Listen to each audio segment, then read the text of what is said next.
네, 그러면 빅데이터 분석 기사 실기 강의 시작해 보도록 하겠습니다. 실기 시험을 합격하려면 어떻게 해야 될까요? 먼저 실기 시험은 세 가지 유형으로 구성이 되어 있고요. 100점 만점에 60점 이상을 획득하면 합격입니다. 총 180분간 스스로 코딩을 해서 문제를 맞춰야 되는 거라고 보시면 되고요. 출제 유형은 크게 세 가지입니다. 제1유형, 제2유형, 제3유형 이렇게 되어 있고 제3유형이라고 하는 부분이 23년도에 추가가 됐습니다. 빅분기 시험이 이제 1년에 2번 정도 진행이 되다 보니까 지금 23년에 추가된 3유형 같은 경우는 2번 유형이 출제됐다고 보시면 되고요. 문항수를 각각 보겠습니다. 1유형 같은 경우는 세 문항 각각 10점으로 해서 총 30점으로 되어 있고요. 데이터를 다루는 부분에 대해서 문제가 나옵니다. 그리고 2유형 같은 경우는 한 문항, 요건 이제 지도학습이고요. 획이나 분류 모형을 만든 다음에 모델링을 한 다음에 이제 평가까지 하는 부분까지 해서 총 40점으로 구성이 되어 있고 3유형 이 부분은 크게 두 문항으로 되어 있고 각각 이제 15점씩 구성이 되어 있습니다. 그 큰 문항 안에 소문항이 구성되어 있어서 총 30점으로 구성되어 있다고 보시면 되고요. 3유형 같은 경우는 가설 검정에 대한 부분이랑 회귀 분석, 이제 선형 회귀에 대한 부분과 로지스틱 회귀에 대한 부분이 문제로 출제가 되고 있습니다. 총 이제 100점 만점으로 되어 있고요.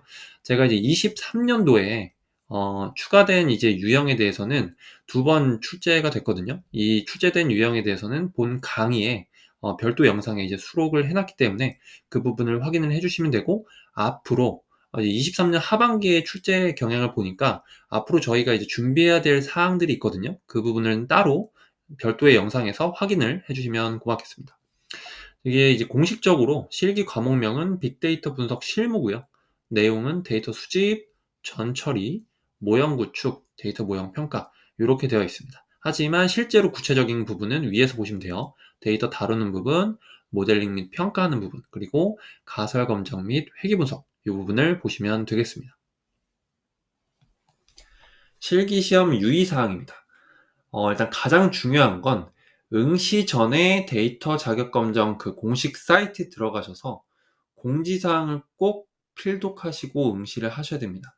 그 안에 공지사항이라고 해서 제공되는 어떤 가이드가 있는데 꼭 읽어보시고 응시를 하셔야 됩니다. 제가 일일이 다 이 강의에서는 언급을 하지 않겠습니다. 일단 실습 환경은요, 별도 응시 환경에서 진행을 합니다. 이게 이제 클라우드 환경에서 그쪽에서 제공해 주는 환경이 있거든요. 그 환경에서 진행이 되기 때문에 꼭 그 환경에서 연습을 한번 해 보셔야 되고요. 그리고 각 문제에서 R과 파이썬이 선택 가능하다고 가이드가 되어 있습니다.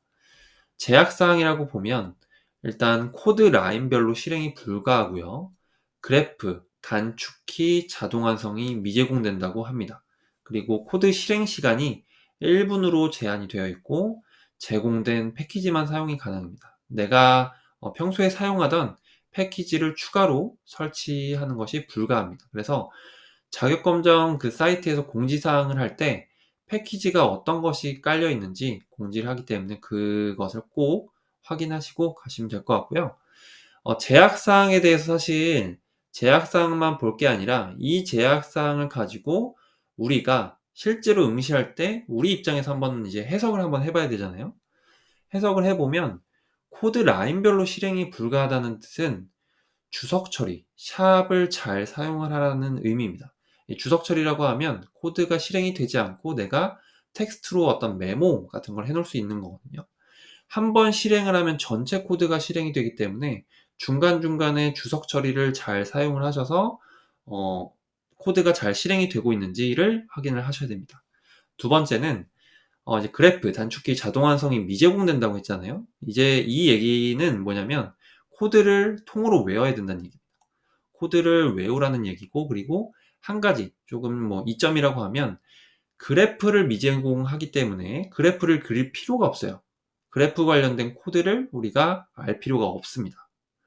그리고 세 번째, 코드 실행 시간이 1분으로 제한되어 있기 때문에 우리가 간단한 모델, 간단한 코드를 사용을 하면 되고요.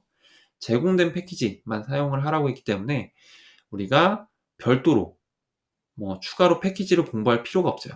해당되는 기본적인 패키지 내에서 코드를 사용을 하시면 됩니다. 우리가 해야 할 일은 이 해석하면 이런 뜻인 거를 요거를 잘 이제 받아들이시고, 첫 번째는 응시 체험 환경에서 꼭 연습을 해 보고 시험에 응시를 해야 합니다. 제가 나중에 문제를 이제 제공을 해 드릴 텐데 꼭 그 문제들을 실제 응시 환경에서 연습을 해 보셔야 되고요. 두 번째는 코드가 손에 익숙해질 때까지 연습하고 외워야 합니다. 이게 사실 지금은 잘 안 와닿으실 수도 있는데 정말 중요합니다. 손에 익을 때까지 연습을 하셔야 돼요. 강의를 보시고 눈으로 익히는 거는 전혀 소용이 없습니다. 손으로 하나하나 타이핑해 보시고 꼭 손으로 해 보실 것을 권장을 드립니다. 체험 환경, 요 응시 환경은 사이트를 제가 이렇게 적어 놓긴 했는데 공식 홈페이지 가셔도 있고요. 요 사이트를 이제 개인별로 저장을 해 놓으시고 응시하시기 전에 꼭 이 환경에서 연습을 해 보셔야 됩니다. 네, 실기 들어가기에 앞서서 사전 준비가 좀 필요하거든요. R 설치하는 방법에 대해서 설명 좀 드리겠습니다. 해당 사항을 준비 부탁드리겠습니다. 저희가 실습 환경은 R 스튜디오라는 프로그램에서 같이 진행을 할 거고요. 설치 방법은 이제 두 가지 설치가 필요한데 R과 R 스튜디오 둘 다 설치가 필요합니다. 첫 번째 R 같은 경우는 R 다운로드로 검색을 하셔가지고 검색을 하시면 이런 창이 뜰 거거든요. 여기 이제 클릭을 하셔서 들어가시면은 이 부분 다운로드 하는 부분이 있습니다. 이거 다운로드 하셔서 설치를 하시고요. 두 번째는 R 스튜디오 RStudio 다운로드 검색하셔가지고 이런 이제 검색창이 뜰 텐데 여기 클릭하셔서 들어가셔서 여기 두 번째 거 인스톨 RStudio 여기 들어가셔가지고 요거 파란색 창 클릭하시면은 다운로드가 될 거거든요. 다운로드 하신 다음에 그냥 표준 옵션으로 쭉쭉쭉 다음 누르셔서 설치하시면 되겠습니다. 두 가지를 다 설치를 하신 다음에 이 RStudio라는 앱을 실행하시면 되거든요. 이걸 실행하시면 이런 창이 뜰 겁니다. 여기까지가 이제 준비가 되셨으면 실기 환경이 준비가 다 된 거라고 보시면 될 것 같아요. 그리고 이제 강의에서 저희가 제공해 드리는 파일이 있거든요. 그 파일에서는 이 프로젝트 파일명이 아마 스타트로 되어 있을 겁니다. 스타트를 더블 클릭하셔서 실행을 하시면 이런 창이 뜰 텐데 그렇게까지 준비를 하시면 준비가 끝났다 이렇게 보시면 될 것 같습니다. 네, 그럼 세 가지 유형 중에 첫 번째 데이터 다루기에 대해서 한번 알아보겠습니다. 먼저 실기 시험을 준비하기 전에 우리가 코딩을 하는 거에 대해서 좀 낯설거나 어렵다는 생각이 좀 있거든요. 특히 비전공자분들 같은 경우 실기 시험을 처음 준비하시는 분들 같은 경우는 코딩에 대한 그 막연한 두려움이 있습니다. 그런데 그걸 좀 내려놓으실 필요가 있어요. R을 그냥 단순한 계산기 정도라고 생각하시면 좋을 것 같아요. 근데 이제 다양한 데이터를 다루는 계산기다 이렇게 생각하시면 좋을 것 같고요. 우리가 처음에 이제 계산기를 다룰 때 뭐 쉽게 이제 이해를 하지 못하지만 뭐 숫자 키들을 두드려 보고 그리고 뭐 더하기, 빼기, 곱하기, 나누기 이걸 이제 자유자재로 할 수가 있잖아요. 마찬가지로 R도 데이터를 좀 다뤄보고 코딩을 좀 하다 보면은 금방 익숙해지세요. 그래서 R을 그냥 데이터를 좀 다룰 수 있는 계산기다 이렇게 쉽게 생각하시면 좋을 것 같습니다. 그러면 1유형은 어떤 문제가 나오는지 한번 살펴볼게요. 제가 이제 데이터셋을 하나 가지고 왔는데요. 아시는 분들도 있겠지만 이게 이제 MTCAS 데이터셋이라고 해서 자동차에 대한 데이터셋이거든요. 같이 한번 볼게요. 우리가 이런 형태의 데이터셋을 뭐라고 그러냐면 데이터 프레임이라고 합니다. 우리가 실기시험에서는 줄여서 DF라고 계속해서 쓸 거예요. 요거는 이제 실기시험 준비하는 과정에서 보시게 될 거고요. 그리고 여기 보면은 행이 이제 row가 있고 그리고 열이 있습니다. 열을 우리가 뭐 변수 아니면 뭐 인자 이렇게 부르기도 하는데 뭐 피처 이렇게 부르기도 하고요. 열이라고 해요. 컬럼이라고 합니다. 그래서 예를 들면은 mpg 열의 네 번째 정확히 얘기하면은 이제 파이썬 같은 경우는 여기 이제 숫자 row의 인덱스가 0부터 시작하는데 R은 1부터 시작하거든요. 그래서 요거는 알아두시면 될 것 같아요. 지금 데이터는 파이썬에서 읽은 걸로 되어 있습니다. R은 여기가 1부터 시작합니다. 여기 18.7이라는 데이터를 읽어보면 mpg열의 지금 다섯 번째 데이터죠. 다섯 번째 행에 있는 데이터가 18.7이다. 이렇게 우리가 인식하면 될 것 같아요. 이렇게 우리는 이제 데이터 프레임 형태의 데이터들을 다뤄볼 겁니다. 그래서 같이 학습할 내용은 우리가 첫 번째는 데이터 타입. 데이터 타입이 오브젝트 혹은 뭐 인트, 플로트, 불 등의 타입을 같이 한번 볼 거고요. 그리고 두 번째는 기초 통계량, 뭐 평균, 중앙값, 4분위수, IQR, 표준 편차 이런 것들을 배울 겁니다. 세 번째는 데이터를 인덱싱하는 방법, 그리고 뭐 필터링하는 방법, 정렬, 변경하는 방법 등에 대해서 배워볼 거고요. 네 번째로는 뭐 중복값, 결측치, 이상치 처리하는 부분. 다섯 번째는 데이터 스케일링하는 부분. 우리가 데이터를 표준화하거나 아니면 데이터를 정규화하는 부분에 대해서 같이 배워볼 겁니다.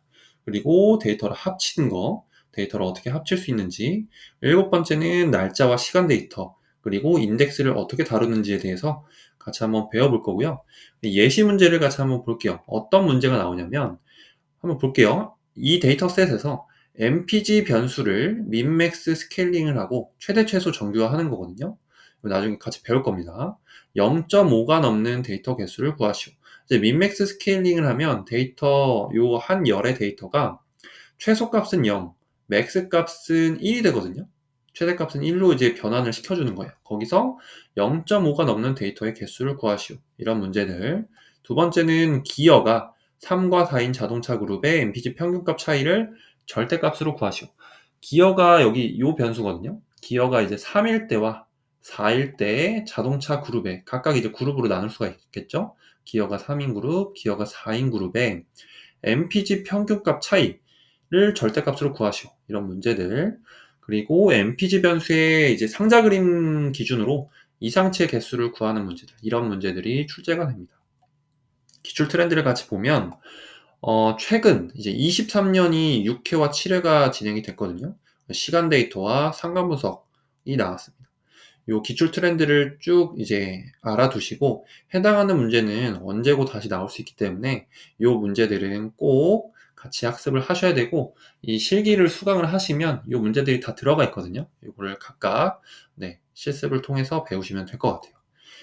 첫 번째, 그러니까 이제 1유형을 준비할 때는 어떤 게 필요하냐면 첫 번째는 문제를 잘 읽고 조건별로 코딩을 해야 됩니다.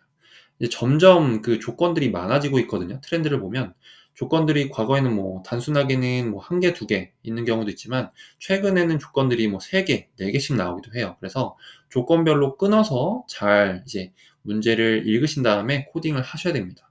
두 번째는 프린트 함수로 진행 사항을 꼭 체크하셔야 돼요. 이게 무슨 말이냐면 조건들이 많다는 소리는 중간중간 이제 코딩을 하고 확인을 하고 쭉쭉 넘어가야 되거든요. 중간 과정을 체크를 하지 않으면 내가 진행한 코딩이 실제로 적용이 되지 않은 상태로 다음 단계로 넘어가게 되면 오답 처리가 될 가능성이 높습니다. 그래서 조건별로 넘어갈 때마다 내가 이 조건에 해당하는 걸 이제 결과물을 냈는지 프린트 함수로 중간중간에 진행의 상황을 꼭 체크하셨으면 좋겠습니다. 네, 그러면 제 1유형 데이터 다루기 실습 진행해 보도록 하겠습니다. 우선 R이라는 걸 처음 접해보는 분들도 있을 거기 때문에 제가 하나하나 좀 설명을 드릴게요. 환경에 대해서 좀 설명을 드리고 실습을 진행해 보도록 하겠습니다. 첫 번째는 일단 창이 4개가 있습니다. 왼쪽 이렇게 하나, 둘, 셋, 넷. 크게 4가지 창이 있고요. 여기 첫 번째 좌상단에 있는 창은 코드를 타이핑하는 창입니다. 코드를 치는 창이고 왼쪽 하단에 보시면 여기가 이제 코드에 대한 결과가 나오는 창이라고 보시면 되고요. 그리고 오른쪽 상단에 있는 거는 변수들, 데이터들이 어떻게 저장되고 있는지 이제 environment 창에 이렇게 뜨고요. 그리고 밑에 하단에는 내가 지금 작업하고 있는 그 프로젝트 내 폴더 내에 어떤 파일들이 있는지 보여줍니다. 그리고 여기 보면 이제 플랫 창이라고 해서 그래프를 그리면 여기 플랫 창에 뜨고요. 내가 패키지, 어떤 패키지들을 설치했는지가 이 패키지 창에 뜨고 헬프를 사용을 해서 내가 함수나 이런 것들을 모르면 함수에 대해서 이제 헬프 창을 이용해서 어떤 식으로 활용을 할 수 있는지를 이렇게 확인을 할 수가 있거든요. 요거는 어떻게 사용하는지 좀 설명을 드리겠습니다, 나중에. 그리고 뭐 뷰어나 프레젠테이션이 있는데 이거는 별도로 설명하지는 않겠습니다. 네, 그러면은 먼저 데이터를 불러오고 저장하는 방법에 대해서 좀 알아볼 필요가 있는데 지금 작업하고 있는 창이 스크립트라고 보시면 되고요. 내가 새로운 스크립트에다가 뭐 새로운 작업을 하고 싶다라고 하시면 왼쪽 상단에 파일 누르시고 뉴 파일, R 스크립트 여시면 돼요. 여기서 이제 작업을 하시면 됩니다. 하나 간단한 걸 한번 진행해 볼게요. df라고 하는 변수명에다가 emptycast라고 하는 데이터셋을 담고요. 그리고 다시 df를 출력을 해 볼게요. 그럼 실행한 코드를 실행하면 왼쪽 밑에 나온다고 제가 말씀드렸죠. 여기에 이제 실행이 된 겁니다. emptycast 데이터셋을 df라고 하는 변수명에 담아서 df를 실행을 한 거예요. 이렇게 출력이 되고요. 이렇게 된 걸 볼 수가 있고, 내가 df라고 하는 변수에다가 데이터를 하나 저장했거든요. emptycast라는 데이터셋. 이거 이제 자동차에 대한 정보가 나와 있는 데이터셋인데, 이런 정보들이 들어가 있고, 그게 지금 df라고 하는 변수명에 담긴 걸 볼 수가 있어요. 그래서 여기 환경창에 데이터가 지금 df라고 하는 변수에 32개의 관측치, 11개의 변수를 가지고 있는 데이터가 담겨 있다. 이렇게 보시면 될 것 같아요. 여기까지 되셨죠? 그런 다음에 우리가 이 스크립트를 저장하려면 여기 요 디스크 표시를 누르시면 저장이 되고요. 아니면 내가 파일에 들어가셔서 여기 보시면 세이브 혹은 세이브 에즈 누르셔가지고 원하는 파일명으로 저장을 하시면 되겠습니다. 그리고 이제 이 실습에 대해서 우리가 파일을 이제 제가 제공을 해드릴 건데, 여기 보시면 이제 스타트라고 하는 프로젝트 파일을 실행을 하시면 되거든요. 근데 이렇게 실행을 안 하시고 만약에 그냥 R을 별도로 실행을 하시면 내가 작업하고 있는 그 워킹 디렉토리, 내가 작업하고 있는 공간을 별도로 지정을 해줘야 됩니다. 이건 좀 불편하기 때문에 이렇게 사용은 하시지 마시고, 제가 이제 파일을 제공을 해드리면 이 스타트라고 하는 프로젝트 파일을 실행을 하셔서 거기서 코드들이 쭉쭉쭉쭉 실행을 하시면 되겠어요. 근데 만약에 이제 워킹 디렉토리, 내가 작업하고 있는 공간을 바꾸고 싶다라고 하시면은 왼쪽 이제 위에 가셔서 세션에 가시면 여기 있습니다. set working directory라고 해서 추지 디렉토리 하신 다음에 원하는 폴더를 선정을 하시면 그 폴더가 내가 지금 작업하고 있는 공간이 된다. 이렇게 이해를 하시면 되겠어요. 그리고 패키지랑 라이브러리 함수에 대해서 말씀을 드려야 되는데, 필요한 패키지가 이제 대표적으로 다섯 가지가 있거든요. 이렇게 있는데, 제가 지금 주석 처리를 해놨어요. 주석 처리는 뭐냐면 앞에 이제 샵 표시를 넣으면은 이거는 코드가 실행이 되지 않고 그냥 텍스트 형태로 있다고 보시면 됩니다. 메모 형태로 이렇게 넣어놓은 거다, 이렇게 보시면 되고요. 이 주석 처리에 대한 단축키는 R에서는 Ctrl Shift C예요. Ctrl Shift C 드래그 하신 다음에 Ctrl Shift C 누르시면은 이렇게 주석 처리가 풀렸다가 다시 주석 처리가 되고 이렇게 진행되는 걸 볼 수가 있어요. 그래서 이렇게 요 패키지들을 설치를 하셔야 됩니다. 컨트롤 엔터 혹은 알트 엔터 누르셔가지고 설치를 쭉 하시면 여기 밑에 창에 쭉 나올 거예요. 네.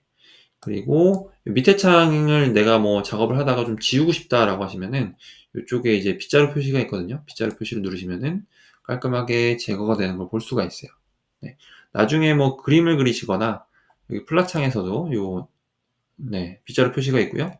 여기 데이터를 다 내가 지금까지 사용했던 변수를 다 날리고 싶다라고 하시면 여기 빗자루 표시 누르시면은 데이터가 다 사라지는 걸 볼 수가 있습니다. 네. 여기까지 되셨죠? 패키지는 어떤 거냐면, 이제 패키지를 만드신 분이 어떤 패키지를 만들었을 때 우리가 쉽게 사용할 수 있도록 함수들을 다 미리 세팅을 해 놓은 겁니다. 그래서 이 패키지 안에 있는 함수들이 여러 가지가 있을 텐데, 우리는 패키지를 설치를 하고 불러와서 손쉽게 사용을 하면 되는 거예요. 네. 어떤 코딩의 묶음이라고 보셔도 될 것 같아요. 그 패키지를 불러와서 이 패키지 내에 있는 함수들을 쉽게 사용한다, 이렇게 보시면 될 것 같고요. 패키지를 이제 인스톨 패키지라고 하는 요걸로 설치를 하시면 되는데, 실제 시험 환경에서는 이미 패키지가 다 설치가 되어 있기 때문에 밑에 라이브러리 함수로 불러오시면 됩니다. 라이브러리 함수로 dplyr 패키지, tidyr, 캐럿, 랜덤 포레스트, 모델 매트릭스라는 이제 패키지를 불러오시면 돼요. 각각 패키지에 대해서 간단하게 설명을 드리면 별도로 이제 뭐 인터넷에 검색을 하셔도 되고요. dplyr과 tidyr 같은 경우는 데이터를 다루는 그런 함수들이 주로 있고요. 캐럿 패키지 같은 경우는 머신러닝 모델링 및 성능 평가하는 부분, 랜덤 포레스트 같은 경우는 랜덤 포레스트 이제 함수, 즉 랜덤 포레스트 모델링을 할 수 있는 것이 들어있다, 이렇게 보시면 되고, 모델 매트릭스 같은 경우는 모델에 대한 성능 평가하는 부분이 들어가 있다, 이렇게 보시면 될 것 같습니다. 일단 캐럿과 랜덤 포레스트, 모델 매트릭스 같은 경우는 우리가 2유형이나 혹은 3유형에서 자주 쓰여요.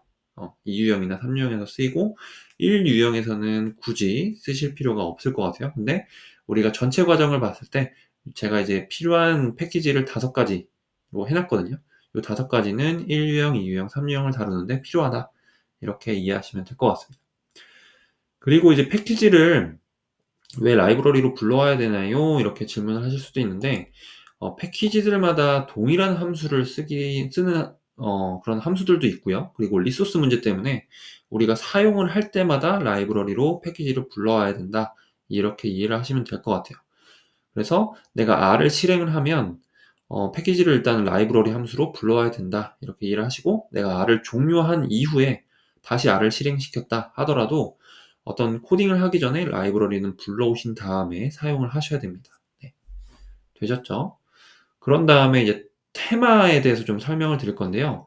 저는 이게 이제 기본 테마거든요. 근데 이제 테마라고 해서 여기 툴즈에 가보시면 글로벌 옵션 가셔서 여기 어피어런스에 가보시면은 내가 이제 작업하고 있는 그 공간의 테마를 바꿀 수가 있어요. 이제 텍스트메이트라고 하는 게 디폴트로 이런 형태의 어떤 테마라고 보시면 되고요.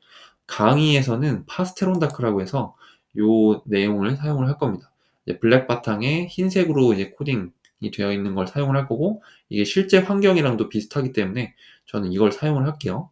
파스텔 온 다크라고 하시고, 여기 이제 뭐 에디터 폰트 사이즈도 조절을 할 수가 있어요. 이런 식으로 글자 크기도 조절할 수가 있는데, 요거 이제 디폴트로 두시고 여기 이제 OK를 누르셔서 적용을 하신 다음에 이 창을 크게 하고 작게 할 수가 있거든요. 이제 컨트롤 플러스 이제 자판에서 키보드에서 백스페이스 바 보통 왼쪽에 있을 건데, 백스페이스 바 왼쪽에 컨트롤 플러스를 누르면은 창이 이렇게 커지고요. 그 옆에 컨트롤 마이너스를 누르면 이렇게 창이 작아집니다. 이렇게까지 이렇게 해서 작업하시는 환경을 설정을 하시면 될 것 같아요. 저는 한 이 정도 크기로 작업을 좀 진행을 해 보겠습니다. 네, 여기까지가 이제 환경에 대한 환경 설정에 대한 내용이었고요. 같이 한번 보겠습니다. 우리가 라이브러리, 즉 요 패키지들을 다 설치를 하셨으면 제가 작업하기 전에 라이브러리를 불러와야 된다라고 말씀을 드렸죠. 그래서 하나하나 불러올게요. 이렇게 드래그를 한번 하겠습니다. 5개를 드래그 하신 다음에 컨트롤 엔터 누르시면은 쭉 라이브러리를 불러오는 걸 볼 수가 있어요. 패키지를 불러오는 거죠. 이렇게 하면은 패키지를 부착합니다. 이런 식으로 불러옵니다. 이거는 실제 시험에서도 이렇게 불러오셔야 돼요. 그런 다음에 쭉쭉쭉 진행을 해볼게요. 아래 이제 기본적인 사항에 대해서 같이 좀 볼 건데요. 우리가 변수라고 하는 거는 할당을 이렇게 화살표 표시로 이렇게 하거나 는 표시로 사용을 하는데, 저희는 이제 는으로 통일해서 사용을 하겠습니다. 그리고 주석 처리 같은 경우는 제가 말씀을 드렸죠. 샵 표시로 하거나 아래서는 이제 컨트롤 시프트 C라고 하는 단축키가 있는데, 체험 환경에서는 단축키가 달라요. 체험 환경에서는 컨트롤 슬러시 키입니다. 컨트롤 슬러시 키. 이거는 알아두시면 좋을 것 같고요. 왜냐하면 코딩을 하다 보면 여러 가지 이제 코딩을 하면서 중간중간 넘어가는 단계도 있고, 이 유형 같은 경우는 코딩을 좀 많이 해야 되거든요. 그래서 중간중간 내가 주석 처리를 하면서 어떤 코드는 실행을 하고 어떤 코드는 빼고, 혹은 거기에 이제 메모처럼 남겨놔야 되기 때문에 주석 처리가 꼭 필요합니다. 그래서 이 단축키도 하나 알아두시는 게 좋을 것 같아요. 체험 환경에서는 컨트롤 슬러시다. 그리고 이제 코드, 아래서 코드를 실행할 때는 컨트롤 엔터 같은 경우는 실행한 다음에 다음 줄로 넘어가요. 코드 줄이. 이건 해보시면 알아요. 알트 엔터 같은 경우는 실행한 다음에 해당 줄에서 이 커서가 대기하고 있습니다.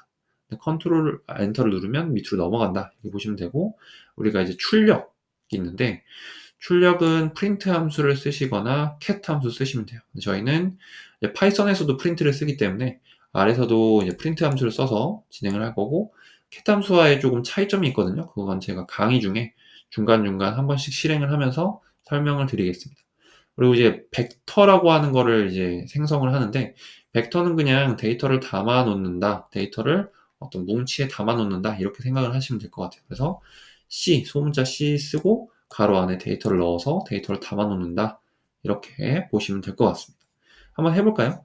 벡터를 이제 이렇게 실행을 한 다음에 1, 2, 3이라고 하는 데이터를 A라고 하는 변수명에다가 담는 거예요. 이걸 한번 실행을 해보면, Alt 엔터로 실행을 해보면 여기 이제 데이터가 하나 들어온 걸 볼 수가 있어요. 여기에 데이터가 하나 들어왔죠? 1, 2, 3이라고 하는 데이터가 이렇게 A라고 하는 변수명에 들어온 걸 볼 수가 있고요. A라고 하는 걸 실행을 해보면 1, 2, 3이라고 하는 게 들어온 걸 볼 수가 있습니다. 되셨죠? 그 다음에 아래서도 이제 간단하게 계산기처럼 계산을 할 수가 있거든요. 더하기, 빼기, 곱하기, 나누기. 제곱은 이제 곱하기를 2번 쓰거나 아니면 이렇게 이 표시를 하시면 되는데요. 요건 이제 6, Shift 6 누르시면 됩니다. 요거 한번 해볼게요. 3 더하기 2 그대로 실행을 해보면 5라는 값이 밑에 나오는 걸 볼 수가 있고요. 3 빼기 2는 1이겠죠. 그리고 3 곱하기 2는 6, 그리고 3의 제곱 같은 경우는 9겠죠. 실행을 하면 이렇게 밑에 나온다. 이렇게 보시면 되고, 이렇게 해서 또 제곱을 쓸 수가 있습니다. 이렇게 해서 9가 나오는 걸 볼 수가 있어요. 그냥 간단하게 계산기 사용하는 법까지 알아봤고요. 이제 데이터 다루기 유형을 이제 본격적으로 들어가 보겠습니다. 우리가 데이터 다루기 유형에서는 크게 7가지가 있어요. 데이터 타입, 숫자형, 문자형, 날짜형, 시간형 등에 대한 부분, 그리고 기초 통계량, 평균, 중앙값, 4분위수, IQR, 표준 편차, 데이터 인덱싱 하는 거, 데이터를 이제 가지고 오는 거거든요. 전체 데이터 프레임에서 특정 데이터를 이제 인덱싱해서 가지고 오는 거, 혹은 어떤 조건으로 필터링 하는 거, 정렬하는 거, 변경하는 거를 해볼 거고요. 네 번째는 이제 결측치, 이상치, 중복값에 대해서 다루는 거, 그리고 데이터 스케일링, 다섯 번째는 데이터 스케일링인데, Z스코어, 데이터를 표준화하는 거, 그리고 민맥스 스케일링, 최소, 최대 정규화라고 표현을 하는데요. 민값은 0, 맥스값은 1로 데이터를 스케일링하는 거, 그리고 데이터를 합치는 부분, 그리고 날짜와 시간 데이터를 다루는 부분을 한번 같이 쭉쭉 진행해 보도록 하겠습니다. 네, 그러면 본격적으로 인류형 데이터 다루기 진행해 보도록 하겠습니다. 진행하기에 앞서서 이 스크립트를 어떻게 활용하는지에 대해서 잠깐 설명을 드리면요. 여기 이제 스크립트 창에 이쪽 가보시면은 목차가 있어요. 목차를 여기 보시고 원하는 부분에 가서 클릭을 하시면은 그 부분으로 넘어가거든요. 목차를 만드는 방법은 여기 이제 앞에 샵 표시하시고 이렇게 발을 4개 이상 처리를 하시면 목차가 생깁니다. 제가 이렇게 만들어 놓은 거고, 실습 환경, 그러니까 체험 환경에서 실제 시험 환경에서는 이렇게 뭐 사용을 할 수는 없지만 학습하실 때나 R을 사용하실 때 이렇게 사용하시면 조금 편할 거예요. 네, 이렇게 사용을 하시고요. 다시 처음으로 돌아와서 라이브러리 및 데이터 불러오기 여기서부터 시작을 해보도록 하겠습니다. 네, 여기서도 이제 볼 수가 있고요. 여기 밑에서도 볼 수가 있어요. 여기 클릭하셔가지고 원하는 위치를 클릭하시면 해당 위치로 이동하는 걸 볼 수 있습니다. 이제 학습하시기 편하라고 제가 중간중간 목차를 만들어 놓은 거예요. 네, 이거 잘 활용하시면 될 것 같고요. 그럼 시작해 볼게요. 저희가 이제 dplyR이라고 하는 패키지를 설치를 하셨을 거고, 이제 주석 표시를 해놨는데, 설치를 안 하셨으면 주석 표시 지우시고 설치를 하시고요. 라이브러리 함수 쓰셔가지고 dplyr 함수를 불러옵니다. 굉장히 이제 유명한 데이터 전처리하는 패키지고요. 같이 쭉 진행을 한번 해볼게요.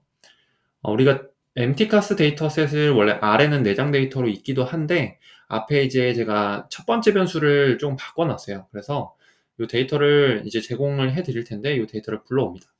read.csv 이거는 csv 파일을 불러와라 라고 하는 함수고요. 그리고 파일명 mtcas.csv 파일을 불러오세요. 이렇게 보시면 돼요. 그걸 어디에 담냐 하면 우리가 이제 데이터 프레임이라고 하는 데이터 어떤 형태를 계속 가지고 놀 거거든요. df라고 하는 거, 데이터 프레임을 줄여서 우리는 df라고 쓰기로 했고 df라고 하는 변수명에 가지고 옵니다. 네. 우선 라이브러리부터 불러올게요. 라이브러리는 제가 이제 말씀드렸죠. 라이브러리 함수를 쓰셔가지고 패키지를 R을 실행하실 때마다 불러와야 됩니다. 뭐 리소스 문제라든지 아니면 함수가 겹치는 부분이 있을 수 있기 때문에 나는 이 패키지를 쓸 겁니다라고 하고 지정을 해주는 거예요. df라고 하는 변수에 담습니다. 이렇게 담으면 오른쪽 상단에 보면 이제 df라고 하는 변수명에 이 데이터가 들어가 있는 걸 볼 수가 있어요. MTCAS 데이터셋이 이렇게 들어가 있는 걸 볼 수가 있습니다. 네, 되셨고요. 그리고 초기, 내가 이제 데이터를 불러왔는데 데이터 프레임의 초기 6개 데이터를 확인하고 싶으면 헤드 함수를 씁니다. 헤드 함수 쓰셔가지고 df라고 해보면 초기 6개 데이터를 불러오는 거예요. 어제 R 같은 경우는 파이썬과 다르게 인덱스 이쪽 부분이 1부터 시작한다고 제가 말씀을 드렸죠. 1에서 6번까지 6개 데이터를 가지고 옵니다. 내가 만약에 뭐 데이터 숫자를 조금 줄여서 가지고 오고 싶다라고 하시면은 콤마 찍으시고 뭐 3개만 가지고 오고 싶다 이렇게 하시면 3개만 가지고 올 수 있어요. 근데 이건 나중에 이제 디플라이알 패키지에 있는 파이프라인을 쓸 거라서 그건 뒤에서 한 번 더 설명을 드릴게요. 일단 주어진 코드로만 쭉쭉 진행을 해보겠습니다. 초기 이제 데이터를 불러왔고요. 그러면 여기서 보는 게 왼쪽에 이제 인덱스 행이죠. 1번, 2번, 3번 행이 있고요. 변수가 이제 있어요. 카라고 하는 변수, mpg, 실린더, cyl, disp 쭉쭉쭉쭉 변수들이 있습니다. 이렇게 구성된 형태를 데이터 프레임이라고 말씀드렸죠. 그리고 데이터 구조 파악을 하는 함수가 있는데 스트럭처 함수라고 해서 str하고 데이터 프레임을 넣으면 돼요. 이렇게 진행을 해보면 어떤 값이 나오냐면 이제 많이 쓰실 거예요. 스트럭처 함수를. 이 데이터는 데이터 프레임 형태이고요. 32개의 관측치가 있고 12개의 변수로 이루어져 있습니다 라고 알려주는 거죠. 그 변수들이 이제 여기 보면 카, mpg, 실린더 쭉쭉쭉 나오고 이 12개 있다는 거죠. 그리고 각 데이터마다 데이터 타입이 있거든요. 그래서 카라고 하는 변수는 캐릭터, 문자형이고요. mpg라고 하는 변수는 뉴메릭, 그리고 실린더라고 하는 거는 인트, disp 같은 경우는 뉴메릭 이렇게 쭉쭉쭉 나와 있습니다. 이건 뒤에서 데이터 타입은 뒤에서 좀 설명을 드릴게요. 그리고 서머리 함수 쓰셔가지고 우리가 기초 통계량을 확인을 할 수가 있습니다. 서머리 함수 쓰셔서 기초 통계량을 확인을 해보면요. 이렇게 되어 있죠. 제가 지금 여기 있는 프린트 함수를 쓰진 않았는데 실제 시험 환경에서는 프린트를 쓰셔야 돼요. 어떤 식이냐면 프린트 하셔가지고 summary df 이렇게 실행을 하셔야 된다는 말입니다. 아래서 사실 실행될 때는 동일한데 체험 환경은 이제 클라우드라고 하는 그 별도의 구름 환경이라고 하는 곳에서 이루어지기 때문에 거기서는 프린트 함수를 꼭 쓰셔야 이렇게 출력이 됩니다. 지금 아래서는 그냥 코드를 해서 출력이 되지만 실제로는 프린트 함수를 다 쓰셔야 돼요. 그거는 알고 계세요. 네, 이렇게 해서 하면은 카라고 하는 변수에는 이제 32개의 데이터가 있고요. 클래스, 이제 문자형이죠. mpg라고 하는 변수는 최소값은 10.4고요. 퍼스트 퀀타일, 이제 제1사분위수죠. 15.43, 중위수, 중앙값, 19.20, 평균값, 제3분위수, 맥스값 이런 것들이 쭉 나와 있습니다. 숫자형 같은 경우는 이런 게 이제 볼 수가 있지만 문자형 같은 경우는 계산을 할 수가 없죠. 그래서 이런 식으로 나오는 거예요. 카라고 하는 변수는 이렇게 나온다. 이걸 볼 수가 있고요. 내리셔서 이제 데이터 타입입니다. 데이터 타입은 int 같은 경우는 아까 위에서 여기 보셨지만 여기 int죠, int. 이런 거는 정수예요. 소수점을 미포함한 어떤 숫자 데이터입니다. 그리고 numeric, num이라고 되어 있는 거, 요거죠. 요거는 지금 실수형으로 되어 있는 거예요. 소수점을 포함하는 거. 그리고 캐릭터 같은 경우는 문자형이죠. 캐릭터는 문자형. 이렇게 보시면 되고, 여기는 없지만 나중에 이제 팩터라고 해서 범주형 데이터가 나올 거거든요. 뭐 예를 들면 0 아니면 1, 합격 아니면 불합격. 이렇게 어떤 범주를 가지고 있는 범주형 데이터는 팩터형입니다. 그리고 날짜 데이터를 나타내는 타입은 데이트라고 보시면 되고, 요 날짜와 시간을 나타내는 데이터 타입은 포식스 요거 보시면 되고요. 논리형 true or false 같은 경우는 logical이라는 걸로 되어 있습니다. 요거는 뒤에서 한 번씩 보실 기회가 있을 거예요. 그때 설명을 드리겠습니다. 네, 그러면 첫 번째 데이터 타입 확인입니다. 우리가 스트럭처 함수 쓰셔가지고 아까 이제 확인을 했었죠, 이렇게. 네. 그리고 클래스라고 하는 걸 통해서도 확인을 할 수가 있어요. 내가 데이터 프레임이라고 하는 걸 클래스로 확인을 해보면 이 df라고 하는 변수는 데이터 프레임이라고 하는 걸로 이제 우리가 알 수 있는 거고, df 안에 우리가 변수를 지정할 때 어떻게 하냐면 이 달러 표시를 씁니다. 달러 표시는 shift하고 숫자 4번이에요. 키보드에서 shift 숫자 4 이렇게 누르신 다음에 mpg라고 하는 변수에 대해서 클래스를 확인을 해봐라 라고 하면은 numeric이라고 데이터 타입을 확인을 할 수가 있습니다. 이렇게 되셨죠? 데이터 타입을 이제 변경해야 될 일이 있거든요. 이제 이 유형 가보면 데이터 타입을 변경해야 될 일이 있는데 어떻게 변경을 하냐면 데이터를 열 선택하는 방법은 제가 말씀드렸어요. df 한 다음에 달러 표시하시고 내가 실린더라고 하는 변수를 가지고 오고 싶다라고 하면 df 달러하고 실린더 cyl 치시면은 이렇게 그 데이터를 가지고 옵니다. cyl이라고 하는 변수의 데이터를 이렇게 가지고 오죠. 그죠? 요건 이제 벡터라고 해서 이렇게 C 한 다음에 우리가 데이터 입력한 다음에 어떤 변수에다 담고 불러올 때도 이런 형태였어요. 같다고 보시면 되고요. 그리고 데이터 복사를 할 때는 왼쪽에는 새로 지정할 변수명이고 오른쪽에는 기존 데이터라고 보시면 됩니다. 그래서 기존에 우리가 df라고 하는 거를 가지고 있었잖아요. 이쪽에 emptycast 데이터셋을 불러왔는데 이걸 df2라고 하는 변수에 복사를 하고 싶다라고 하시면은 이렇게 그대로 쓰시면 돼요. 그러면은 df2가 오른쪽 상단에 나오는 걸 알 수가 있고 df가 복사된 걸 볼 수가 있습니다. 데이터 타입을 변경을 하는 거는 이 함수를 쓰셔서 변경을 하면 되거든요. 예를 들면 숫자형은 as_numeric, as.numeric, 문자형은 as.character, 범주형은 as.factor, 날짜형은 as.date, 날짜 시간으로 바꾸고 싶으면 as.POSIX 이렇게 바꾸시면 되는데 뒤에서 한 번씩 해볼 겁니다. 먼저 df2, 이제 데이터를 복사를 해놨기 때문에 df2 실린더라고 하는 것을 as factor, 범주형으로 변환을 할 거예요. 그럼 오른쪽부터 볼게요. as factor 하고 함수, 그 괄호를 치고 그 안에 df2 하고 실린더라고 하는 변수를 지정을 했습니다. 이거를 팩터형으로 바꿀 건데 그걸 다시 df2 실린더 변수에 담는 거죠. 즉 df2 실린더가 변경이 되는 겁니다. 만약에 as 팩터로만 이렇게 놓으면요. 해당하는 그 데이터의 변수가 바뀌진 않아요. 이렇게 보면은 레벨즈라고 해서 4, 6, 8이라고 해서 범주형으로 바뀌었는데 실제 데이터가 바뀐 게 아니고 그냥 출력만 해주는 겁니다. 그래서 다시 지정을 해줘야 돼요. df2 cyl이라고 하는 거에 담아야 이렇게 담아야 실린더 df2 데이터 프레임에 있는 실린더 변수가 팩터형, 범주형으로 변환이 되는 겁니다. 꼭 지정을 하셔야 돼요.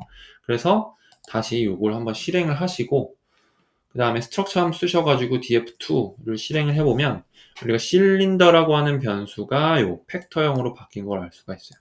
그래서 세 가지 이제 범주로 바뀐 거죠. 4, 6, 8 이렇게 바뀐 걸 볼 수가 있습니다. 네. 되셨죠? 여기 이제 2, 1, 3, 1, 2, 3으로 변경된 거는 요게 1, 2, 3에 할당된 거라고 보시면 돼요. 4, 6, 8 데이터가 지금 세 가지 범주형으로 바뀌었다. 이렇게 보시면 될 것 같습니다. 되셨죠? 그래서 요걸 그대로 이제 요 해당하는 코드만 실행을 하고 싶으면 전체 예를 들어서 여기 커서를 여기다 두지 말고 드래그 한 다음에 해당하는 요 드래그한 부분만 실행을 하시면요. 이렇게 실행이 되는 거 볼 수가 있어요. 실제 값은 6646 이렇게 나가는데 요 위에서 범주형으로 바꿔놨는데 그거를 2, 2, 1 순서대로 그냥 1, 2, 3 이렇게 해서 그냥 표현만 한 겁니다. 여기에 실제 값은 요 밑에 값이에요. 네, 원래 값 그대로입니다. 그 다음에 클래스를 통해서 우리가 확인을 할 수도 있죠. 이 데이터 df2에 있는 실린더 변수는 팩터형이구나 알 수가 있고요. 마찬가지로 mpg라고 하는 변수를 문자형으로 바꾸고 싶으면 as.character라고 쓰시면 됩니다. 이렇게 해서 다시 df2 mpg 변수에 담는 거예요. 실행을 하면 어떤 출력창이 뜨진 않지만 지금 mpg 변수가 캐릭터로 바뀌어 있는 거죠. 그리고 스트럭처 함수 쓰셔가지고 보시면은 mpg 여기 보시면은 캐릭터로 바뀐 걸 볼 수가 있어요. 원래는 뉴메릭 타입이었을 텐데 지금 캐릭터로 변경된 걸 볼 수가 있습니다. 클래스 함수로 확인을 해보면 캐릭터로 변경된 걸 확인할 수가 있죠. 네, 여기까지 되셨죠? 그런 다음에 이제 기초 통계량을 확인을 해볼 겁니다. 기초 통계량은 이제 중심치를 나타내는 평균, 중앙값 이런 것들이 있고 산포를 나타내는 뭐 IQR, 표준 편차 이런 것들이 있죠. 중심 척도를 나타내는 평균, 중앙값, 최빈값에 대해서 한번 알아보겠습니다. 데이터를 다시 한번 불러올게요. read.csv 하고 emptycast.csv 이렇게 불러옵니다. 그걸 다시 df에다가 담고요. 우리가 데이터 프레임의 행과 열의 수를 확인할 수 있는 방법이 있는데 물론 이제 오른쪽 창에 32개의 데이터와 12개의 변수가 이루어져 있다 이렇게 볼 수 있지만 이건 사실 아래서만 볼 수 있는 거고 체험 환경에서는 볼 수가 없어요. 그래서 dim이라고 하는 거, dimension 함수 쓰셔가지고 dim df 치시면은 행과 열을 알려줍니다. 친절하게 32개의 행과 12개의 변수 컬럼이 있는 거죠. 로우, 컬럼 이렇게 보시면 돼요. 행과 열 확인을 했고요. 그리고 행의 수만 확인을 하고 싶다 그러면은 n로우 치시면 돼요. n로우 df 치시면은 32가 출력되는 걸 볼 수가 있어요. 그리고 이제 mpg 열 아까 우리가 emptycast 데이터셋에서 mpg 열의 평균을 구한다고 해봅시다. 그럼 mpg의 평균을 구하는 거는 이렇게 구하거든요. min 함수 쓰셔가지고 df mpg 달러 표시하시고, 그럼 mpg df 데이터 프레임에 mpg 열을 지정을 한 거죠, 지금. 그거에 대해서 평균값을 내라라는 거예요. 이렇게만 실행을 해보면 출력값이 나오긴 합니다. 이렇게 바로 출력을 하셔도 돼요. 왜냐면 여기다가 이제 프린트 함수를 쓰셔서 실제 시험장에서는 이렇게 출력을 하셔도 되고요. 이렇게만요. 이렇게 출력을 하시면 되고요. 근데 R상에서는 뭐 프린트 함수가 없어도 이 부분이 출력이 되는 거기 때문에 그거는 하나 알아두시고, 근데 이거를 특정 변수에 담고 싶다라고 하시면은 저는 이제 mpg 언더바 min이라고 하는 변수에다가 담을 거예요. 이렇게 담는 걸로 실행을 하고요. 그럼 담겨졌죠? 여기 mpg 언더바 min이라고 하는 거에 요 값이 담겨져 있는 걸 볼 수가 있습니다. 실제 시험장에서는 이 창이 없어요. 그래서 프린트 mpg 언더바 min을 해보면은 20.0906이라고 하는 게 출력이 되고요. 그리고 제가 이제 출력하는 함수가 두 개 있다고 말씀드렸는데, 하나는 프린트고요, 하나는 cat 함수입니다. cat 함수를 쓰면은 좀 차이가 있는데 앞에 요 값이 없어요. 요게 이제 첫 번째 어떤 데이터의 위치를 나타내주는 값이거든요. 요거를 주지 않고 그대로 해당하는 값만 출력을 해줍니다. 네, 이렇게. 근데 어차피 1유형이랑 3유형 같은 경우에 이 출력해서 값을 내는 게 아니고 값을 구한 다음에 별도의 입력칸이 있어요. 별도의 입력칸에다가 내가 숫자를 타이핑해서 값을 넣는 거기 때문에 뭐 프린트 함수를 쓰셔도 되고 cat 함수를 쓰셔도 상관없습니다. 어차피 이 값을 다시 다른 곳에다가 옮겨 적어야 되기 때문에요. 네, 평균값에 이어서 다음은 중앙값입니다. 우리가 위에서 평균값은 min 함수 쓰셨고요. 중앙값 같은 경우는 median 함수 쓰시면 돼요. median 함수 쓰셔서 df에 있는 mpg 변수 지정을 하시고, 그걸 다시 mpg 언더바 median, 왼쪽은 이제 변수명이라고 말씀을 드렸죠. 이렇게 담은 다음에 프린트 하시면 19.2가 나오는 걸 볼 수가 있습니다.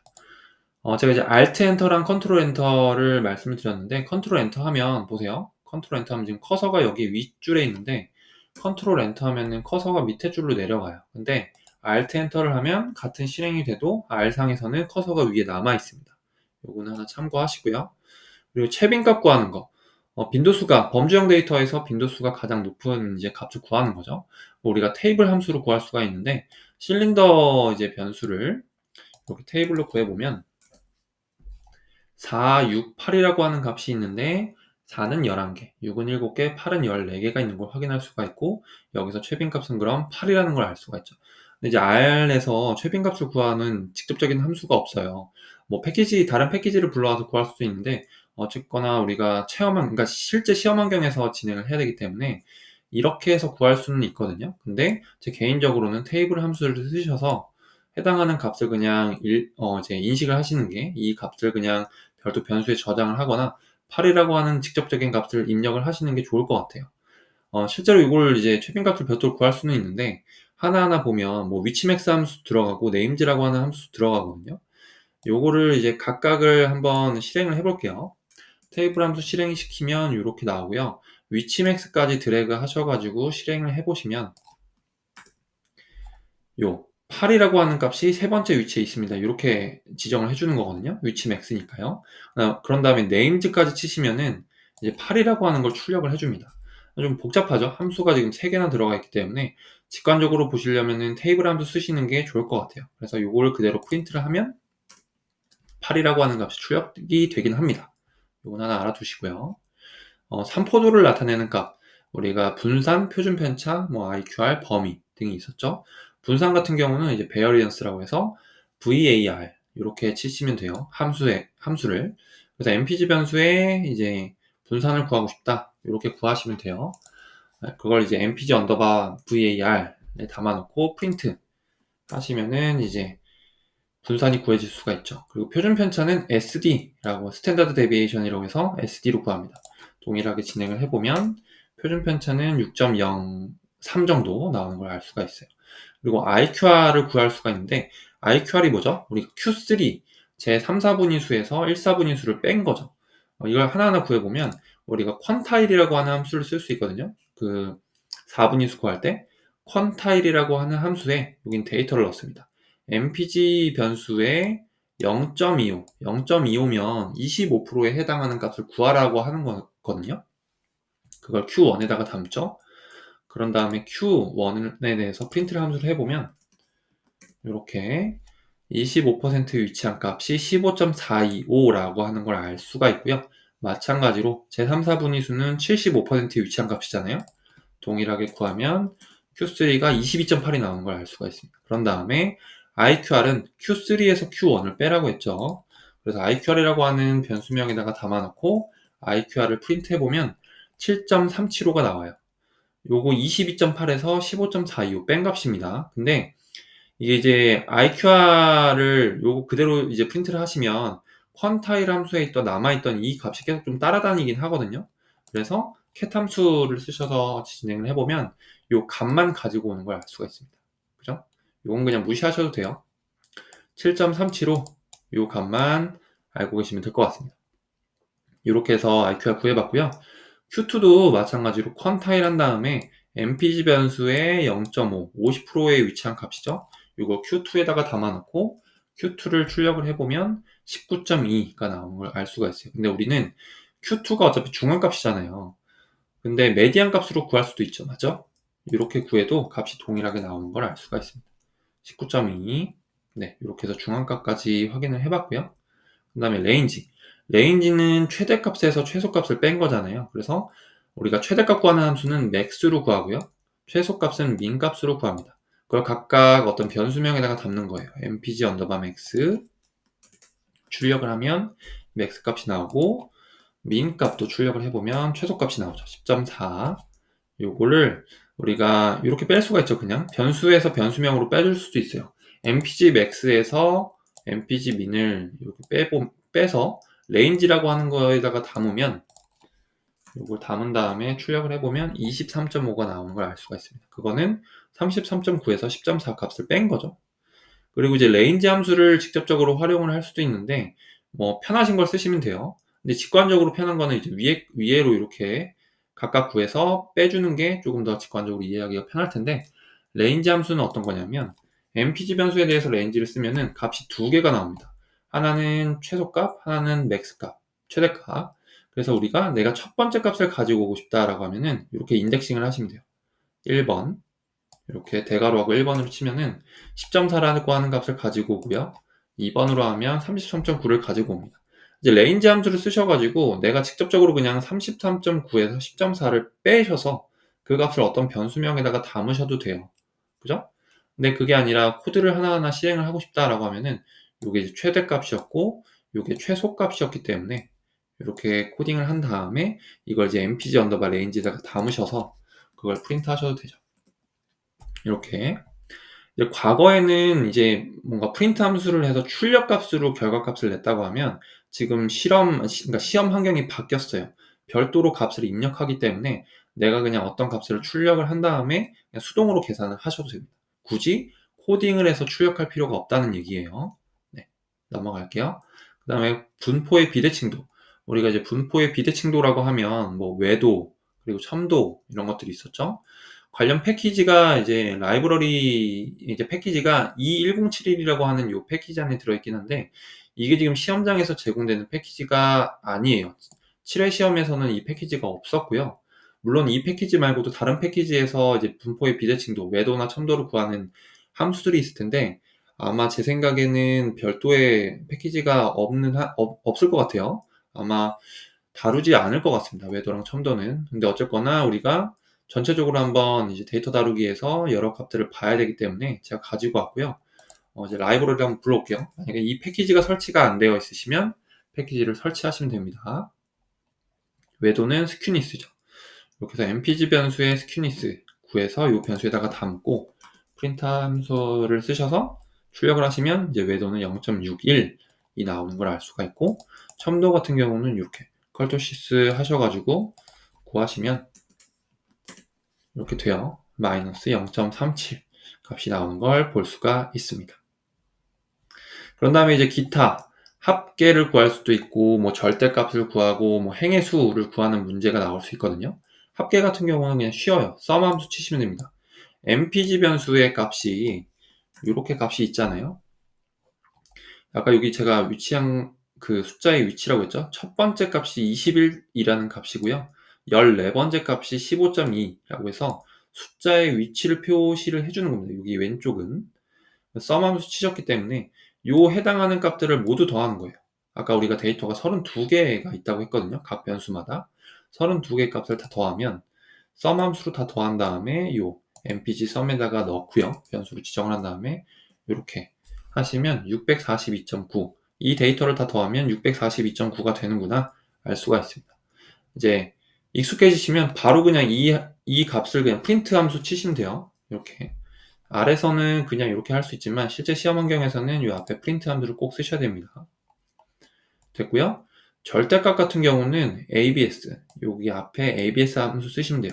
프린트 하셔가지고 이 값을 출력을 해보면 음수가 나오지만 abs 함수를 쓰시면은 양수로 변경되는 걸 볼 수가 있거든요. 요건 이제 절대값 구할 때 abs 함수 쓴다 이렇게 보시면 되고요. 행의 수는 위에서 잠깐 다뤄보긴 했는데 nrow 치시면 됩니다. nrow 하고 df 실제 시험 환경에서는 nrow 하시고 프린트 함수로 꼭 출력을 하셔야 된다는 거 여기까지 되셨을 겁니다. 그리고 이제 중요한 게 나옵니다. 우리가 디플라이할 패키지의 파이프라인을 활용을 할 거예요. 앞으로는 쭉 활용을 할 겁니다. 이거 꼭 익혀두셔야 돼요. 나중에 이제 데이터 다루기, 즉 인류형에서는 조건들이 많이 나와서 뭐 필터링을 하거나 인덱싱을 하거나 조건들을 많이 사용을 하셔야 되거든요. 이 파이프라인을 이용하시면 쉽게 사용을 하실 수가 있습니다. 그리고 직관적으로 쭉쭉쭉쭉 코딩을 할 수가 있어요. 같이 한번 볼게요. 아래서 이제 단축키는 컨트롤 시프트 M인데 체험 환경에서 현재 지금 단축키가 없는 것으로 확인을 했습니다. 그래서 이 퍼센트하고 부등호 표시 왼쪽이 크다는 표시 그리고 퍼센트 요걸 수동으로 입력을 하셔야 돼요. 그래서 이렇게 수동으로 입력을 하시면 됩니다. 이게 아마 Shift 점 온점 키, Shift 점 키를 누르면 이게 가운데 있는 표시가 될 거거든요. 그거를 수동으로 입력을 하셔야 됩니다. 어떤 의미냐면 파이프라인은 왼쪽에서 오른쪽으로 쭉쭉쭉쭉 코딩이 진행이 되기 때문에 직관적으로 이해하기가 편해요. 볼게요. df mpg 변수를 지정했죠. 그런 다음에 파이프라인 한 다음에 민함수를 하면 mpg라고 하는 그 변수 데이터를 평균값을 내라 라고 하는 의미가 됩니다. 이렇게 바로 되죠. 근데 우리가 아까 어떻게 했냐면 요 mpg라고 하는 변수를 요 안에다가 담았거든요. 물론 이렇게 하셔도 돼요. 뭐 단순한 코드 같은 경우는 이렇게 하셔도 되는데 우리 인류형에서는 조건들이 많이 나오기 때문에 요 파이프라인을 꼭 아셔야 됩니다. 그리고 메디안 값도 이렇게 진행을 해보고 분산 값, 뭐 표준 편차 값 이렇게 쭉쭉쭉 맥스 값, 민 값, 합계, 행의 수 이런 것들을 파이프라인을 통해서 우리가 구할 수가 있습니다. 그래서 우리는 파이프라인을 이해하고 적극적으로 이제 활용을 할 거예요. 이게 처음에는 조금 낯설 수도 있는데 계속 사용을 하시면 이게 훨씬 편합니다. 우리는 계속 파이프라인으로 활용을 하겠습니다. 네, 다음은 그룹하여 계산하기고요. 우리가 그룹바이 함수랑 서머라이즈 함수를 활용을 할 겁니다. 참고사항으로 서머라이즈 할 때 여기 이제 s를 쓰셔도 되고요. z를 쓰셔도 됩니다. 두 개가 동일한 함수라는 거 알아두시고요. 스피시별로 우리가 세팔랭스, 꽃받침의 길이의 평균을 구해보자. 이제 유명한 데이터셋이 있는데 아이리스 데이터셋이거든요. 이게 이제 붓꽃 데이터인데 잠깐 보면요. 일단 변수에다가 담은 다음에 보겠습니다. df라고 하는 변수명에다가 담고 스트럭처 함수 쓰셔가지고 이제 파이프라인으로 쓴 거죠. 해보면 150개의 데이터가 이제 5개의 변수와 같이 이루어진 걸 볼 수가 있고요.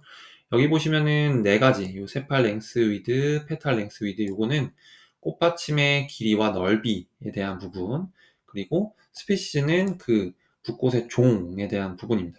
종이 3가지 종이 있거든요. 이건 이 유형에서 좀 더 다뤄볼 거고, 관심 있으신 분들은 뭐 인터넷 검색 통해서 확인하시면 될 것 같아요.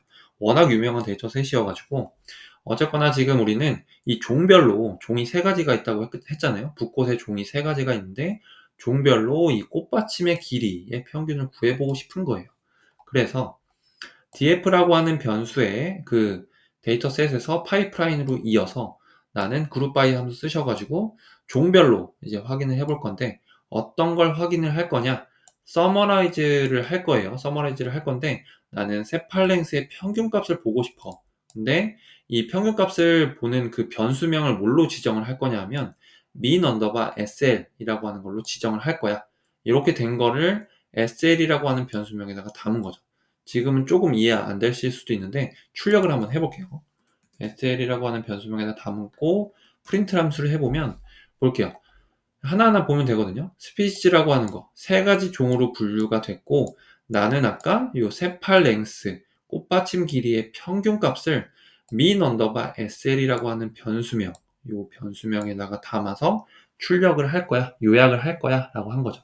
그래서 그룹 바이랑 서머라이즈는 항상 같이 다니거든요. 보통 이렇게 쓰시면 돼요. 밑에서 한 번 더 해볼게요. 이번에는 스피시별로 페탈 윗, 그러니까 꽃잎의 폭 중앙값을 구해보는 겁니다. 그룹 바이 함수로 스피시즈 이렇게 묶고요. 이번에는 민 함수, 이 민 함수가 아니죠. 메디안이죠. 메디안으로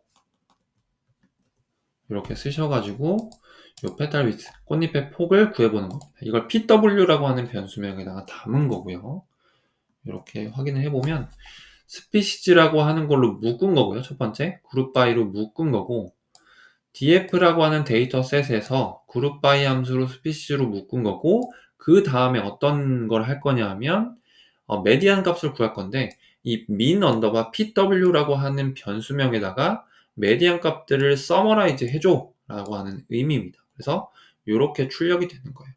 실제 코드로 보면은 직관적으로 조금 어려우실 수도 있는데 출력물을 보면 이해하시기가 쉽죠. 스피시즈로 묶은 다음에 중앙값을 min pw에다가 각각 담은 겁니다. 이렇게, 그죠? 요 페탈 위드, 꽃잎의 폭에 대한 데이터를요.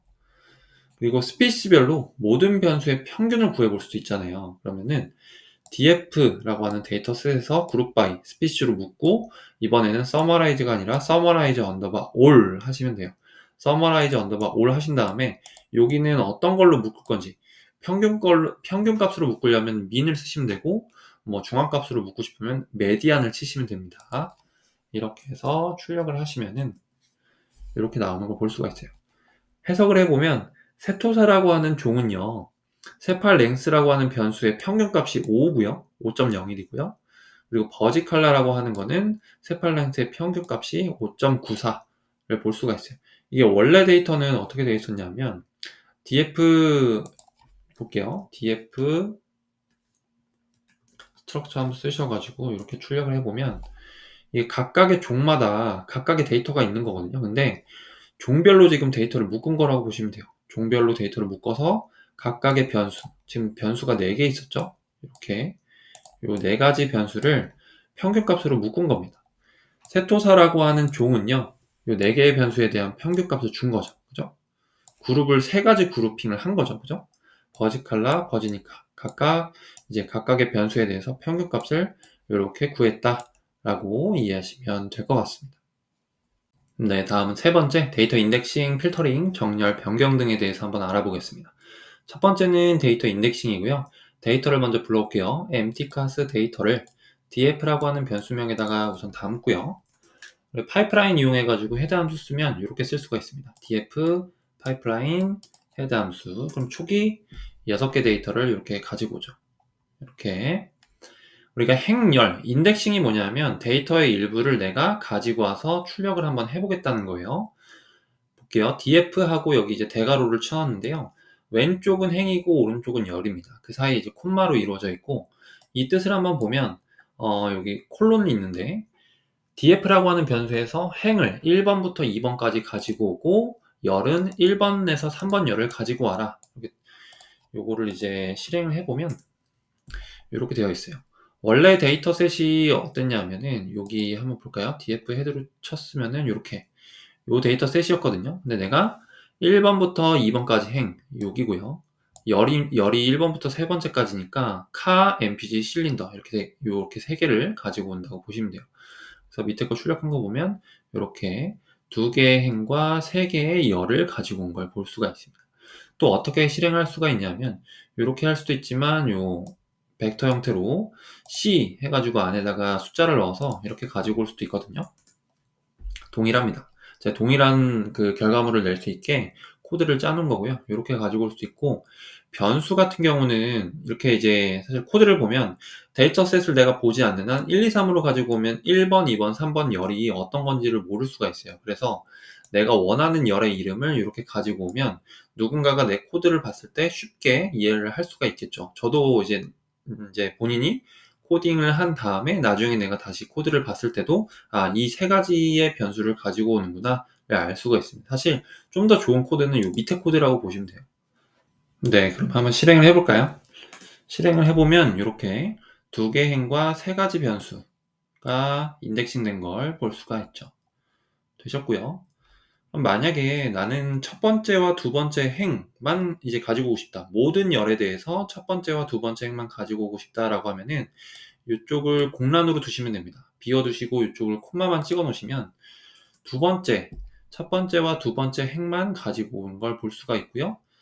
반대로 행은 그대로 두고 공란으로 두고 열만 내가 이게 인덱싱을 하고 싶다라고 하면 세 가지 변수에 해당하는 데이터만 가지고 오는 걸 볼 수가 있어요. 이렇게 위로 올려보면 mpg 실린더 disp 변수만 가지고 온 걸 볼 수가 있죠.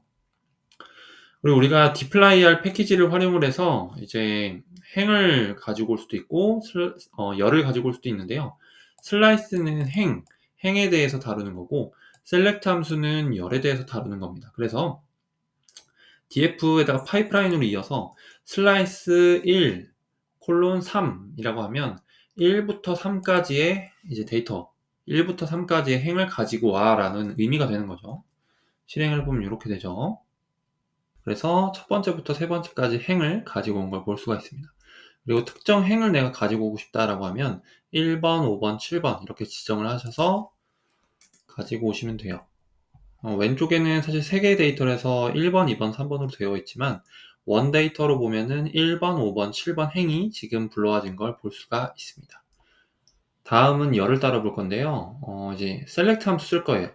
쉽게 이야기하면 df라고 하는 데이터에서 select 함수 써서 mpg 실린더 disp라고 하는 변수를 가지고 와줘.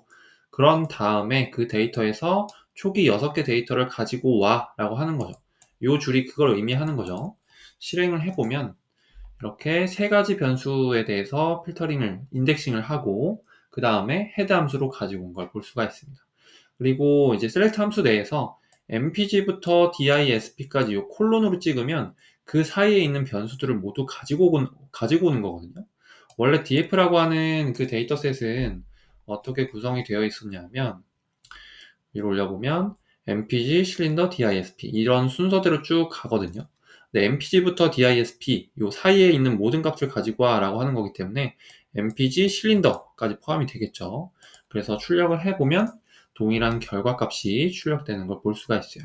그리고 select 함수 쓰셔서 물론 이렇게 숫자상으로 첫 번째, 두 번째, 세 번째 열을 가지고 온 다음에 초기 6개 데이터를 출력해줘 이렇게 이제 할 수도 있는데 이거는 이제 어떤 코드를 보기에 첫 번째, 두 번째, 세 번째 열이 뭐지? 라고 이제 다시 생각을 할 수 있기 때문에 본인이 만약에 뭐 익숙하게 사용을 하실 수 있으면 무엇을 사용하셔도 상관없지만 가능하면 변수의 이름을 가지고 이제 불러오는 걸 추천을 드립니다. 이렇게 해야 실수가 없을 거예요. 마찬가지로 콜론을 찍으셔서 1번부터 3번까지 열을 모두 가지고 오는 거 이렇게 할 수가 있죠. 이 뒤에 이제 헤드 함수가 없다고 하면 여기까지만 드래그해서 실행을 해보면 초기 6개가 아니라 전체 32개에 대한 데이터를 모두 가지고 온 걸 볼 수가 있습니다. 이렇게 그래서 이렇게 조건별로 이제 인류형은 조건별로 문제가 나오기 때문에 파이프라인을 꼭 익히셔야 돼요. 이걸 꼭 익히셔야 됩니다. 그리고 만약에 내가 불러온 다른 패키지에 이제 select 함수를 이 dplyr 뿐만 아니라 다른 패키지에서도 쓸 수 있잖아요. 이 패키지를 만든 사람이 나는 select 함수를 이렇게 쓸 거야 라고 이제 만들어 놓은 거기 때문에 다른 패키지랑 충돌이 일어날 수가 있습니다. 그럴 때는 어떻게 해야 되냐면 이런 식으로 패키지를 지정을 해야 돼요. 앞에 패키지명 쓰고 그 다음에 콜론 두 개 이제 쓰고 그 다음에 함수 쓰는 걸로 요렇게 하셔야 나는 지금 dplyr 아래에 있는 그 패키지에서 select 함수를 쓰겠다. dplyr 아래에 있는 select 함수를 쓰겠다. 이렇게 되는 거거든요. 요것도 하나 알아두세요. 만약에 내가 패키지를 여러 가지 불러온 다음에 충돌이 일어날 수가 있는데 그럴 때는 해당하는 패키지 내에 있는 함수를 이렇게 불러오시면 됩니다. 그리고 이제 앞에서부터 n행을 인덱싱하는 방법, 위에서도 잠깐 이제 제가 언급을 했었는데, df라고 하는 거에 헤드를 치면 초기 6개만 불러오는데, 이 헤드 함수 안에 내가 원하는 숫자를 넣으면 3개를 이제 보고 싶다, 앞에 3개만 보고 싶다라고 하면 헤드 안에 3을 넣으시면 되고요. 뒤에서 n행 인덱싱 같은 경우는 테일 함수 쓰시면 돼요. 테일은 뒤에서 6개 행을 기본으로 불러오거든요. 뒤에서 6개 행을 이렇게 불러오는데, 내가 뒤에서 3개만 불러오고 싶다라고 하면은 이 테일 함수 안에 3을 입력하시면 되겠습니다. 이렇게 되셨죠? 그런 다음에 이제 열을 추가하고 제거하는 거를 한번 해볼게요. 열을 제거하고 추가하는 거는 select 함수, dply의 아래에 있는 select 함수를 추천드립니다. 이게 직관적으로 이해하기가 쉽기 때문에 empty cast dataset을 df라고 하는 변수명에 다시 불러오고요. 그리고 내가 변수 한 개를 제거하고 싶다, 이제 변수 한 개만 선택하고 싶다라고 하면은 여기에 이제 마이너스를 안 붙여도 되는데, 한 개를 제거하고 싶다라고 하면은 이렇게 마이너스 mpg, 여기까지 하면 이제 한 개 변수를 제거를 한 거죠. 이렇게 mpg열만 지금 제거가 된 걸 볼 수가 있어요. 이렇게. 그런 다음에 초기 6개 데이터만 가지고 오고 싶다라고 하면 이 줄을 전체 실행을 시켜보면 이렇게 되는 거죠. 근데 여기서 이제 한 가지 주의해야 될 게 뭐냐면, 이거는 코드에 대한 어떤 그냥 실행만 한 거거든요. 실제로 df 변수에 이게 바뀌어져 있냐를 볼게요. 이거 헷갈리시면 안 되는데, 헤드 함수 치셔가지고 이렇게 보면은 mpg 변수가 살아있는 걸 볼 수가 있어요. 위에서는 제거를 했는데 왜 살아있죠? 라고 해보면, 이렇게 이제 코딩화된 데이터셋이 어디에 담겨있지 않다는 의미입니다. 다시 말하면 이거를 df라고 하는 내가 변수에다가 새로 지정을 할 거야, 이렇게 구성된 변수를, 이렇게 구성된 데이터셋을 지정을 할 거야 해서 특정 변수에 담아놓지 않으면 이건 그냥 일시적인 거예요. 날아가는 겁니다. 그냥 해당하는 요 데이터만 출력을 하는 거예요. 이해되셨죠? 이렇게 꼭 내가 어떤 작업을 거친 다음에 어떤 변수명에다가 넣어야겠다, 그 변수명을 다시 활용을 하고 싶다 라고 하면은 특정 변수를 꼭 지정을 해 주셔야 됩니다. 네. 자, 계속해서 말씀드릴 거예요. 헷갈리는 부분은. 네, 이렇게 되셨고요. 변수 2개 이상 제거하는 거는 이 안에 벡터 형태를 써서 이 C 한 다음에 안에 변수명을 넣으시면 됩니다. 이거 조금 다른 거는, 아까는 이제 여기에 따옴표가 없었는데 요거를 묶으면, 벡터 형태로 묶으면은 따옴표 안에 넣어 주셔야 되고, 요런 식으로 쓸 수가 있어요. 요런 식으로 쓰면 내가 지금 mpg 변수, cyl 변수, disp 라고 하는 변수를 앞에 마이너스 붙였기 때문에 삭제한 겁니다. 삭제한 데이터에서 6가지, 초기 6개 데이터만 가지고 와 라고 이제 코딩을 한 거죠. 이렇게 할 수 있고요. 그리고 내가 이렇게, 우리 인덱싱 하는 거 위에서 배웠었죠. 대괄호 써서 인덱싱을 할 수 있는데, 이렇게 하면은 여기도 마이너스 써서 물론 이제 가지고 올 수가 있어요. 이렇게 해서 가지고 올 수가 있는데 동일한 결과값을 가지고 오죠. 근데 이거를 이런 식으로 변수명을 지정을 해서 하면 오류가 발생을 합니다. 네, 이건 하나 알아두시고, 그래서 우리가 열을 다룰 때는 가능하시면 dply 아래에 있는 select 함수를 가지고 다루시는 게 조금 더 좋다, 이렇게 이해하시면 될 것 같아요. 네, 요건 아까 위에서 제가 설명드렸죠. 요 select 함수 쓴 다음에 꼭 변수로 지정을 하셔야 돼요. 그래서 보면은 df라고 하는 데이터셋에서 select 함수 써가지고 mpg cyl disp라고 하는 변수를 제거를 합니다. 제거한 걸 어딘가에다가 담아놔야 되죠. 나중에 활용을 하려면 그걸 df 언더바 new라고 하는 거에다가 담아 놓고요. 그런 다음에 df 언더바 new를 초기 6개 데이터만 가지고 오면 이렇게 된 걸 알 수가 있죠. 그죠? mpg cyl disp가 변수가 지금 제거된 걸 볼 수가 있습니다. 네, 다음으로 넘어갈게요. 다음은 이제 열을 추가하는 거예요. 새로운 열을 추가하는 거는 첫 번째 방법은 mutate 함수를 쓰는 겁니다. 이것도 마찬가지로 이제 dply 아래에 있는 함수인데, 같이 한번 볼게요. df라고 하는 변수를 df2에다가 복사를 해놓고요. df2에서 mutate, 새로운 변수를 추가한다고 그랬죠? 나는 new라고 하는 변수를 추가를 할 건데, new라고 하는 변수는 기존의 mpg10에서 10을 더한 데이터야 라고 지정을 해주는 겁니다. 이걸 다시 df2에다가 담아요. 그러면 u라는 변수가 새로 생겨야겠죠. 한번 실행해 볼게요. 복사한 다음에 실행을 하면 이렇게 헤드 함수 써서 초기 6개 데이터를 출력을 해보면요. 여기 마지막에 변수가 추가된 걸 볼 수가 있어요. new라고 하는 변수가 추가가 됐고요. mpg라고 하는 데이터에서 여기서 이제 10씩 더한 거죠. 그러면 31, 31, 32.8 이런 식으로 데이터가 쭉 이어지겠죠. 되셨죠? 이렇게 추가하는 방법이 있고요. 또 하나는 직접 지정하는 방법이 있는데 데이터를 불러와서 이번에는 df3에다가 복사를 하고요. 그리고 미리 여기다가 새로운 열을 하나 만드는 거예요. 이게 이제 df3에는 없는 거거든요. 근데 기존에 있는 이제 df3에다가 mpg에다가 10을 더한 거를 내가 dfnew라고 하는 거를 만들어서 여기에다가 담겠다라는 의미입니다. 다시 df3에 mpg에다가 10을 더한 데이터를 어딘가에다가 담아야 되잖아요. 특정 변수가 아니라 이 데이터셋에서 이 열에다가 담겠다라는 의미가 되는 거예요. 실행을 하고 df3를 실행해 보면 여기 마찬가지로 new라고 하는 변수가 있는 걸 볼 수가 있어요. 그죠? 위와 동일하게 된 거죠. 하나는 dplyr 아래에 있는 mutate 함수, 두 번째는 직접 열을 추가하는 거. 근데 아마 많이 이제 코딩이 익숙해지시면은 이렇게 사용하는 게 조금 더 쉬우실 거예요.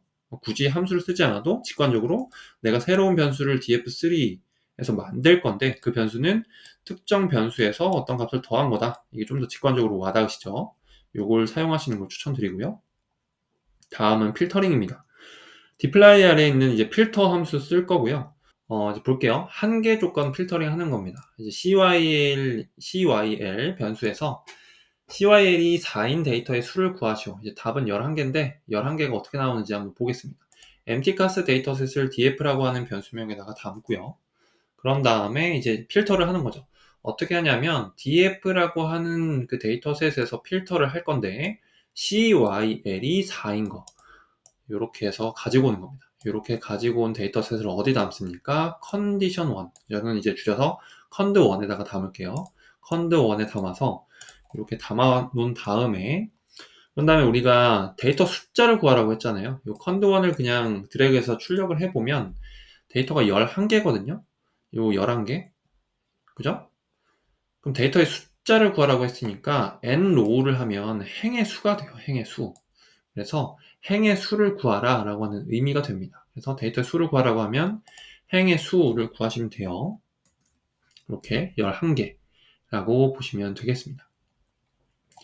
두 번째는 mpg가 22 이상인 데이터의 수를 구하시오 라고 나와 있어요. 22 다시 데이터를 불러오고요. 이번에는 필터 함수 쓰셔가지고 mpg가 22보다 이상이잖아요. 이상. 는 표시가 같이 있어야겠죠. mpg가 22 이상인 거 이렇게 필터링을 하시면 되겠죠. 요걸 cond2에다가 담고 이 데이터셋의 행의 숫자를 구하면 데이터의 수를 구할 수가 있겠죠. 실행을 해볼게요. 그러면 9가 나오는 걸 볼 수가 있습니다. 이번에는 실린더의 변수에 4가 아닌이에요. 4가 아닌 데이터 수를 구하시오. 이게 이제 인류형에서 문제가 나올 수 있거든요. 지금 CYL에 있는 데이터가 4, 6, 8이에요. 근데 4가 아닌 데이터, 즉 6과 8인 데이터를 구하시오라고 했는데 사실 6과 8인 거를 각각 이제 필터링해서 가지고 올 수 있지만 이제 역함수처럼 4가 아닌 데이터만 이제 가지고 올 수 있잖아요. 그러면은 앞에다가 느낌표 하시고 는 하시면은 이렇게 됩니다. 요거는 실린더가 4가 아닌 데이터만 필터링을 하는 거예요. 이렇게 이걸 이제 이렇게 된 거를 cond3에다가 담고 프린트를 하시면 데이터의 숫자를 구할 수가 있습니다. 이렇게 해서 21을 구할 수가 있고요. 제가 이제 부등호를 밑에 써놨어요. 우리가 R, 파이썬도 아마 마찬가지일 텐데 R에서는 이제 갖다가 요 두 개입니다. 두 개. 내가 뭐 변수명으로 지정하거나 이런 게 아니라 실제로 뭔가 좌측과 우측이 데이터가 같은지를 필터 함수에서 비교하려면 는을 두 개 쓰셔야 되고요. 같지 않다는 이렇게 표기를 하고 요거는 이제 이상, 아까 위에서 해봤죠? MPC가 22 이상인 거. 왼쪽이 오른쪽 대비 이상인 거. 이건 이하, 그리고 이거는 초과, 요거는 미만 이렇게 쓰시면 되겠습니다. 이렇게 해서 필터 함수 내에 이렇게 사용을 할 수가 있다라고 보시면 되고요. 네, 다음은 두 개 조건 필터링 하는 걸 해볼게요. 두 개 조건은 이제 AND 조건이 있고 OR 조건이 있거든요. AND 조건으로 하면은 위에서 이제 실린더가 4인 데이터 그리고 MPG가 22 이상인 데이터가 있었잖아요. 그걸 두 개를 다 필터링 하고 싶다라고 하면은 df라고 하는 데이터셋에서 필터 함수 쓰셔서 실린더가 4 그리고 mpg가 22 두 개 다 만족을 해야 되는 거죠. 두 개 다 만족을 해야 되기 때문에 데이터 숫자가 좀 줄어들 거예요. 그걸 컨드1에다가 담고 nrow 치셔가지고 이렇게 구하면 9개가 나옵니다. 이렇게 9가 나오죠. 두 개 조건 필터링 한 후에 데이터 개수 구하는 거 5 표시고요. 실린더가 4이거나 mpg가 22 이상이거나 둘 중에 하나만 만족하면 되는 거죠. 데이터 개수를 이렇게 구하면 11개가 나오는 걸 볼 수가 있어요. 실제로는 여기는 이제 프린트 함수 쓰셔야죠. no 여기에 프린트 함수 쓰셔야 됩니다. 다음은 데이터 정렬이에요. emptycast 데이터셋을 df로 불러오고요. 우리 어떤 걸 해볼 거냐면 mpg2열 이게 이제 마일 퍼 갤런이라고 해가지고 연비를 나타내는 어떤 변수거든요. 이거를 숫자 데이터기 때문에 내림차순과 오름차순으로 정리를 할 수가 있습니다. 이거를 dply 아래에 있는 arrange 함수 쓰시면은 쉽게 할 수가 있어요. 그래서 내림차순 정렬부터 한번 볼게요. 내림차순 정렬이랑 오름차순 정렬이 헷갈리시는 분들도 있을 것 같아서 제가 오른쪽에다가 써놨습니다. 내림차순은 데이터가 위에서부터 내려가는 거예요. 즉 첫 번째가 큰 수가 나옵니다. 큰 수부터 밑으로 내려갈수록 작은 숫자가 나오는 거죠. 마찬가지로 오름차수는 밑에서부터 올라간다. 작은 숫자가 있고요. 그 다음에 작은 숫자가 먼저 나오고 그 다음에 밑으로 갈수록 데이터가 올라간다. 큰 수가 나온다. 이렇게 보시면 되겠습니다. 데이터가 이제 df라고 하는 거에서 arrange 함수 쓰셔서 원래 arrange의 기본 그건 오름차순이거든요. 여기 이제 마이너스를 붙이면 내림차순 정렬이 되는 거예요. 이렇게 하면 내림차순 정렬이고 초기 6개 데이터를 가지고 와 라고 하는 거죠. 실행을 해보면 mpgR을 볼게요. mpgR 기준으로 맞췄기 때문에 내림차순 정렬을 하는 거예요. 위에서부터 내려가는 거죠. 데이터가 큰 수가 여기 앞에 나와 있는 걸 볼 수가 있습니다. 그래서 mpg의 지금 데이터셋에서 맥스 값은 33.9라고 하는 걸 알 수가 있죠. 오름차순 정렬로 마찬가지로 하면은 밑에 있는 값이 나오겠죠, 여기. 미니멈 값이 10.4구나. 10.4부터 쭉 데이터가 올라가는 걸 볼 수가 있습니다. 이렇게. 다음은 이제 데이터 변경이고요. 이제 조건문에 대해서 한번 배워볼게요. 우리가 이제 if else 함수 쓸 건데, if else 함수는 뭐 엑셀에서 다뤄보신 분들도 있을 것 같은데 동일합니다. 첫 번째로 여기 조건이 나오고, 조건에 맞으면 이 값이 되고요. 조건에 맞지 않으면 이 값이 된다. 이렇게 쉽게 이해하시면 될 것 같고, 데이터를 다시 불러와서, 나는 이제 HP 변수 값 중에서 205가 넘는 값은 205로, 나머지는 그대로 이렇게 두려고 해요. 변수값 중에서 df에서 HP 변수 여기 있죠? 요거를 if else 함수 쓰셔가지고 만약에 df 변수에 이제 df에 있는 HP 변수가 205 이상이면 205가 이상이면 205로 하고 그렇지 않으면 원래 값으로 둬라고 하는 거죠. 한번 해볼까요? 원래 이제 df 변수에 arrange 함수 쓰셔서 HP 변수를 이렇게 출력을 해보면 HP 변수 기준으로 내림차순 정렬한 거거든요. HP 변수 여기 있죠? 그럼 335, 264, 245 이렇게 되어 있어요. 근데 205보다 크다고 하면 이 값이 205보다 크다고 하면은 205 이상이면 205로 변환을 하고 그렇지 않으면 값을 그대로 둬라라고 하는 의미가 된 거죠. 그러면 여기 있는 값 중에 205가 넘는 값 여기 215부터겠네요. 215 하나, 둘, 셋, 넷, 다섯, 여섯. 6개의 값이 205로 변경이 될 겁니다. 이렇게 네, 이렇게 한 다음에 다시 내림차순으로 10개 데이터 볼까요? 정렬을 하면요. 이렇게 HB 변수, 아까 우리가 봤던 그 값이 205로 변경되어 있는 걸 볼 수가 있습니다. 이걸 어디서 주로 쓸 수 있냐면 활용을 볼게요. 나중에 이제 이 유형이나 이 유형에서 뭐 이상치나 이런 것들을 다룰 때 이상치를 뭔가 값이 너무 큰 값들을 맥스 값이나 아니면 너무 작은 값들을 민 값으로 대체할 경우에 이렇게 조건문을 써서 대체를 하시면 돼요. 나는 205보다 큰 값은 데이터로 주지 않겠다라는 의미가 되는 거죠. 205보다 큰 거는 다 205로 맞추겠다. 이렇게 해서 205로 변환을 한 겁니다, 지금. 이렇게 보시면 되고요. 네, 다음은 결측치, 이상치, 중복값 처리에 대해서 한번 다뤄보겠습니다. 데이터는 이제 유명한 데이터셋이에요. 타이타닉 데이터셋이고요. 데이터를 이렇게 불러와서 df라고 하는 변수에다가 담겠습니다. 이제 타이타닉 데이터셋은 분류 모델 만들 때 쓰는데요.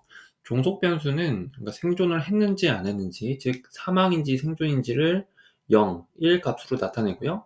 이제 독립 변수, X 변수들은 여러 가지가 있는데 뭐 클래스, 어떤 클래스에 탔는지, 뭐 성별, 나이 등의 탑승자 정보가 변수로 있습니다. 한 번씩 볼게요. df 네, 라이브러리를 불러와야 되죠. 네, 재실행하면은 이렇게 에러가 뜹니다. 그래서 라이브러리를 해서 dplyr 패키지를 이렇게 불러옵니다. 그 다음에 이제 요 파이프라인이 dplyr에 있기 때문에 이렇게 에러가 뜬 거고요. 실행을 해보면 이제 초기 6개 데이터를 이렇게 출력을 한 겁니다. 이제 여기 survived라고 하는 게 종속 변수고요. pclass부터 뭐 이런 변수들은 독립 변수라고 보시면 돼요. 데이터의 그 행과 열이 몇 개 있는지, 데이터는 891개가 있고요. 15개의 변수로 이루어져 있습니다. 그리고 struct 함수 이렇게 실행을 해보면 동일하게 나오죠.